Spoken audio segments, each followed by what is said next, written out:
Magandang hapon! Kumusta po? Narito po ulit ang update natin para sa lagay ng ating panahon.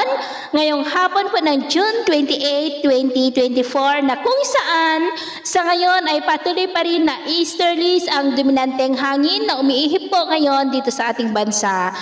Ang Intertropical Convergence Zone ay nandiyan po sa may south of Mindanao. At sa ating long range forecast ay wala pong bagyo na namamataan pa rin na tatawid dito sa ating bansa hanggang sa susunod na 2 linggo, pero hindi pa rin po inaalis ang posibilidad na may mabuong sama ng panahon sa silangan ng ating bansa, lalo na po at patuloy ang pag-iral dyan ng Intertropical Convergence Zone.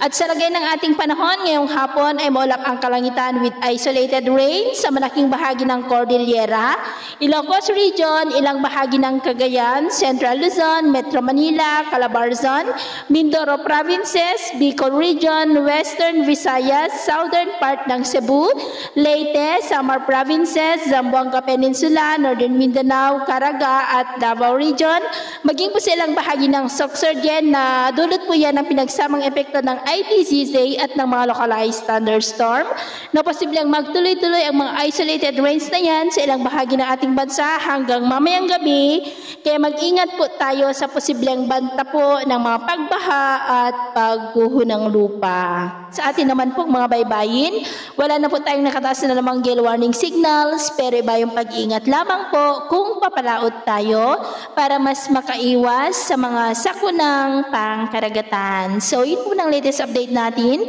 sa araw na ito. Ako pumili si James na nagsasabing sa kahit na pagsubok po na darating sa ating buhay, huwag po tayong mawawalan ng pag-asa. Thank you and God bless!